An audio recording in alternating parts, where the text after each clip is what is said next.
আসসালামু আলাইকুম, কেমন আছেন সবাই? তো আমরা আসছি দ্বিতীয়বারের মতো। আমার ছেলে মেয়ে আরও অনেকবার আসছে আমাদের বাসার একটু সামান্য কাছাকাছি একটা ছোটোখাটো একটা পার্ক। ছোটোখাটো বললেও ভুল হবে, অনেক বড়ই, সরকারি আন্ডারে এটা সবাই এখানে উন্মুক্ত, সবাই আসতে পারবে। তো আমাদেরকে দিয়ে ঈশার বাবা চলে গেছে আর এক জায়গায়, গাড়ি এখানে রেখে গেছে, বাচ্চারা দায়িত্ব পালন করতেছে। এরা গাড়ির লক খুলে গাড়ির ভিতরে কি আনতে গেছে পাপস, তো পাপস হয় নাকি মশলা, এখানে আমরা একটু বসবো।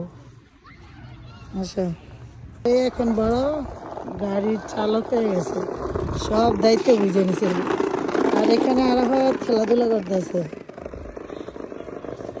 এই যে এখানে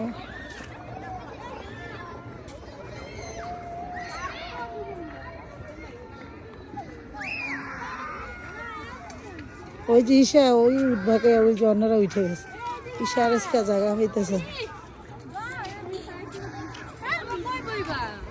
এদিকে মুস্তাফা